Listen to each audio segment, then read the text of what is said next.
Okay, so we're gonna do a face-off.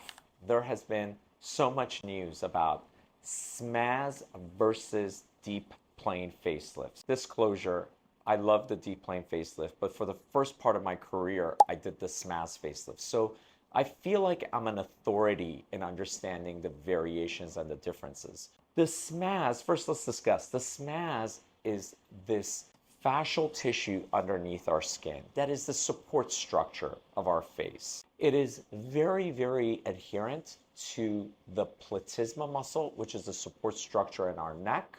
And as we come up into the temple, there's a temporoparietal fascial structure that it is very adherent to. So these are the support structures of our face.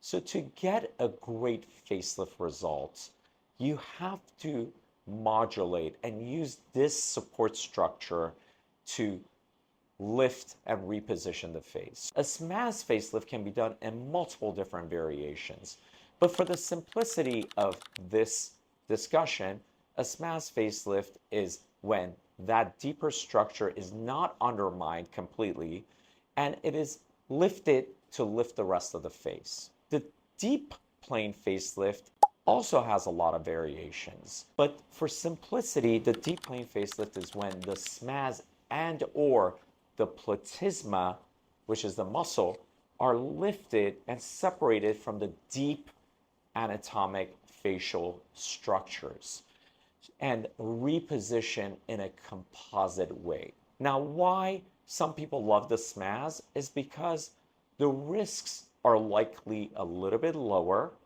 and for someone who wants a very, very efficient facelift surgery, I think it works really, really well. The deep plane allows us to reposition the mid-face, the entire tissues in a more natural pathway. Which one should you choose? You have to talk to your surgeon because there's also two other components.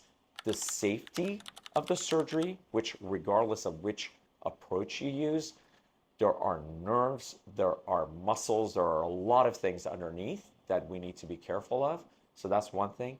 And the aesthetic eye and taste of the surgeon, because there's a lot of different variations of how these procedures are done, how the deeper anatomic structures like the buccal fat and the neck are managed. It is much more complicated than just SMAS versus deep plane. It is multidimensional, multifactorial, and you need to do some homework, but really you have to find a surgeon you trust